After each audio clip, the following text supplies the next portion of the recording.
প্রাচীন মিশরীয় সম্রাটদের বলা হতো ফেরাউন বা ফারাও। ফেরাউন কারোর নাম নয়, বরং এটি একটি উপাধি। ধারণা করা হয় আজ থেকে প্রায় ৩৩০০ বছর আগে প্রাচীন মিশরে এক ফেরাউনের রাজত্ব ছিল, যার নাম ছিল দ্বিতীয় রামাসিস।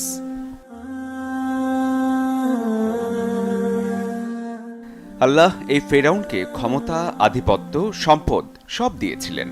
সে সব উপায়েই এই ক্ষমতার অপব্যবহার করে, আল্লাহকে অস্বীকার করে এবং নিজেকে সৃষ্টিকর্তা দাবি করে। আল্লাহ কোরআনে বলেন, ফিরাউন বলল, হে পারিষদবর্গ, আমি ছাড়া তোমাদের কোনো ইলাহ আছে বলে আমি জানি না।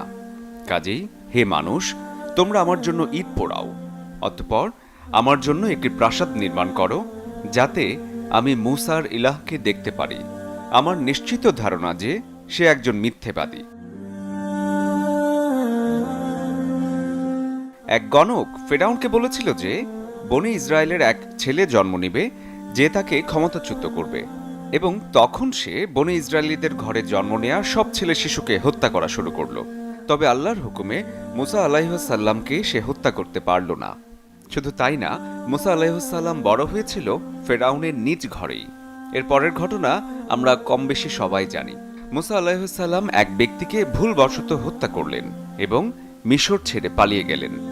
এরপর নবুয়ত প্রাপ্তির পর যখন তিনি ফিরে এলেন এবং ফেরাউনকে হেদায়েতের কথা বললেন, তখন ফেরাউন মুসা আলাইহিসসালাম এবং তার অনুসারীদের শাস্তি দেওয়ার জন্য তাদের পিছু নেয়।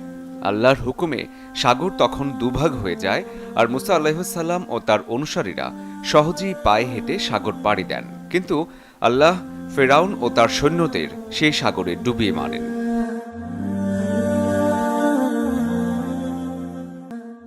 (1881 সালে খুঁজে পাওয়া যায় ফেরাউনের লাশ, এবং তখন দেখা যায় তা একদমই পচেনি। তা রাখা হয় মিশরের এক জাদুঘরে।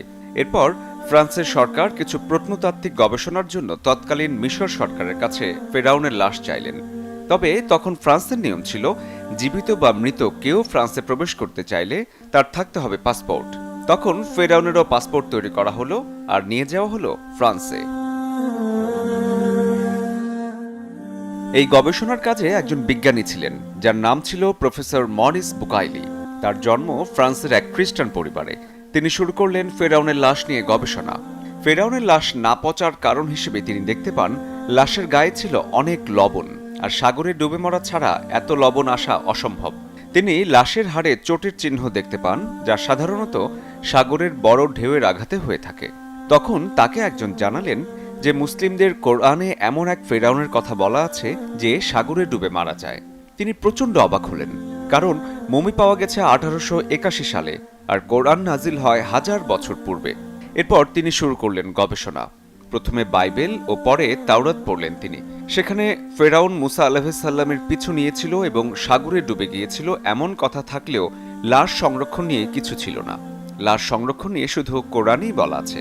তিনি কোরআনের একটি আয়াত দেখলেন, আজ আমি তোমার দেহকে রক্ষা করব, যাতে তুমি তোমার পরবর্তীদের জন্য নিদর্শন হতে পারো। অধিকাংশ মানুষই আমার নির্দেশনাবলী সম্পর্কে নিশ্চিতই উদাসীন।